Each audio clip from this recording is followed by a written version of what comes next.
Digital Hospitality. I am your host, Shawn Walchef. This is a Cali BBQ Media production. We are coming to you from Nashville at the JW Marriott at the Restaurant Transformation Festival. Restaurant 365, they put on these awesome events all throughout the country. This is the national event, and it's pretty cool for me because I get to hang out with people like Matt Keiser, who is the owner of Taco John's. And Matt is very humble. But Matt, please share a little bit about the brand. How many locations? Yeah. And why are you not making tacos and sitting here instead? So Taco John's is a kind of a Midwestern regional QSR, 350 locations. So 350 locations. 350. So we have 24 of those. Okay. So we have a decent share of that, but yeah, definitely been a long-standing brand, over 50 years of history. More in that like Minnesota, Iowa, Nebraska, South Dakota core territory. So Amazing. Good Midwestern roots. Bring me back to opening up store number one. Yeah, store number one. That's how we got into the brand, was building our first store. Built it in Glasgow, Kentucky, and we absolutely got destroyed. Really? Ended up closing it a year after we opened it. So the thing about that store that I love is it forced us to become better at everything. When you're struggling, when the things weren't going well, we had to find ways to drive sales. So me and my partner, we both have some claims to fame from it. My partner got kicked out of a Walmart for handing out coupons.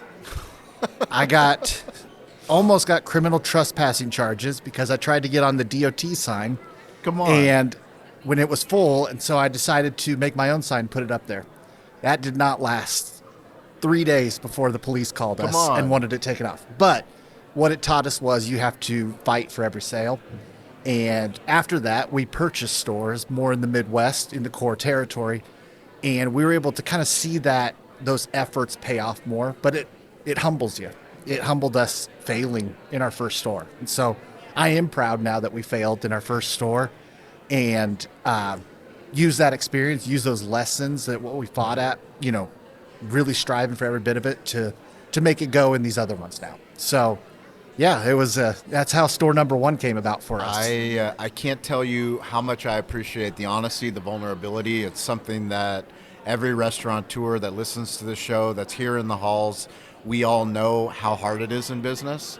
We don't talk about how hard it is because entrepreneurs, our job is to, suit up every day and just pretend like everything's okay, even though, some of the biggest lessons that we've learned is asking for help, like knowing that you can't do everything and knowing that there's somebody that's probably already done it ahead of you. Yes. What were the lessons that you learned after that first store? I would say that the biggest lesson we learned was you got to call a dog a dog. And that was from one of the more experienced Taco John's guys that we knew. And he was like, you're putting a lot of energy into this one. We'd already purchased a few other ones that were having success. And we kind of had to just cut bait on it and move on. And it cost us. It was a painful lesson, but the amount of energy that you're putting into that store that's killing you would be so much better spent on those stores that are doing well that you can actually even make better. And I really found that it's hard to admit it. It's a tough feeling closing that store down, telling your staff that you're closing. But it was one of the toughest things we did, and I think we're better because of it. I think we're more aggressive. We fight for everything, and we take nothing for granted. So how long did it take to get the second store off the ground? The second store for us, we bought in December of 19.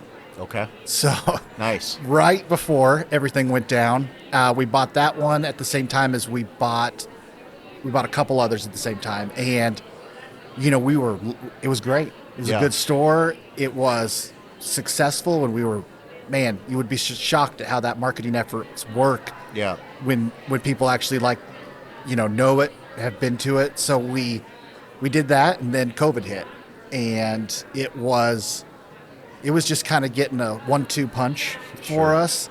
And we did anything and everything to make our brand noticed. So we did a giveaway to any senior citizens in the community. We did free, kind of a little combo meal We put some just honest videos on Facebook announcing it, had them go viral. Oh, wow. Went well, ended up getting picked up by, like, Fox News mentioned it. We had the governor of Kentucky mention it in one of his addresses. So it was just random things kind of picked it up, but it was just anything you were fighting to draw attention to your brand, saying, I'm still here. Don't forget about us. We can help the community. We want to be in this with you guys, and we want to be here with you. How did you get from those stores to 24 in such a quick amount of time? Yeah, post-pandemic. It was, so I will say the Taco John's system has been one that is typically more 1, 2, 3 store operators. And what we've noticed is that just a lot of those operators will kind of get close to retiring. Yep. COVID probably accelerated people's desire. I mean, the licks kept coming with it. So we had an opportunity to kind of start rolling some stores up. We got connected with an investment banker who really helped us and helped us build from 3-4 shops up to 24. And that's amazing. So we've become, I think, one of the preferred people to acquire stores within Taco John's. We become one of those first calls if somebody's looking to get out. And we really try to do that by saying, like, we want to continue your legacy. We care about your position in the community, because we're in small towns. So we're not in big metros. We're in a lot of towns of 10,000, 15,000 people, even smaller than that. So it's important to be a part of the community. You can't be seen as the guy that's going to come in and buy their business that's just some suit from a big city. You got to be willing to be there with them and get ingrained with the community. Tell me about the relationship with Restaurant 365. So the Restaurant 365 was a big change for us. And Anna spoke on that earlier today, which was pretty cool. Talking about, we bought 10 stores at the same time as we switched to Restaurant 365. And at the same time, we went from cash basis to accrual.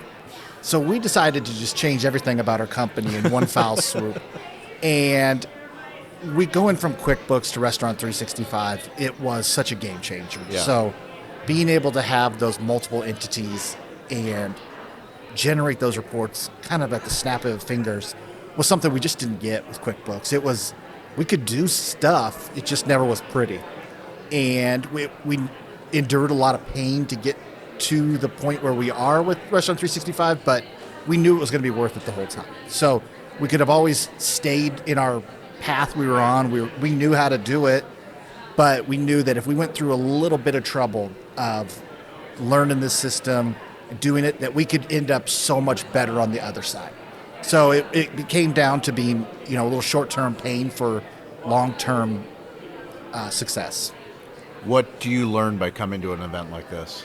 So this is actually my first event with theirs, and I have been very impressed. So I did not expect it to be as informative as I have found it. So actually, I was just texting our COO and saying, hey, we got to send you to Florida to the one down there. So we're already making plans to send her there, but really just meeting these other people who are in it with you and deal with so much of the same situations. It's been really cool meeting other people just to bounce ideas off of, and that learn little tips and tricks and a little nugget of information that they have has just been really, really incredible. Getting to kind of put names to faces with all of the 365 people has been awesome. Yeah. We've been able to cut up with them a little bit and talk with them has been really nice, because we interact with them so much. I mean, we deal with this all day, every day. And so getting to meet them has been really good. And just learn about what's coming, what could be, what is possible right now is really eye-opening for us. I think one of the coolest things, I was talking to PK, who's the owner of Balance Grill. He's over here speaking as well. And he was, just like you, had never been to one of these. He came in, he was like, I need to bring my team here. He's like, I've got 3 people on my team that interact with Restaurant 365. Like, I'm already sending them to Florida because like the amount of knowledge that is here that can help our company be a better company. Yeah. My controller came out of her first breakout session and said, we need to get everybody on 365. We need to get our managers. We need to get our district managers. We need to get any above store leader, everybody needs to be using this because there is some facet of the program that they can be using and making their life better and making the back office's life better too. So we're learning a lot, and didn't realize how much there was to learn with it, but man, it's been exciting to see what is possible with the system. Awesome. If anybody has questions, are you on LinkedIn? I am on LinkedIn, Perfect. under Matthew Keiser. Keiser. We'll put a link into the show notes. Papa John's, you guys are on social, right? Taco John's. We are on social. Papa John's. Taco John's. Close relative. Close relative, but soon to be more locations than Papa John's. Taco John's is we're on our way. You. Yeah, no, socials for all of those. Yeah, your TikTok, Instagram, Facebook, Twitter, all of it. Check us out. Awesome. And if you want to connect with me, at Shawn P. Walchef, I am weirdly available, all the social platforms. We appreciate you guys for listening to the show. Thank you to Restaurant 365 for putting on these events. Please check them out. They've got an upcoming one in Florida, Fort Lauderdale. They happen all throughout the year. Restaurant 365 does incredible work. We appreciate you guys for listening. As always, stay curious, get involved, and don't be afraid to ask for help. We'll catch you guys next week.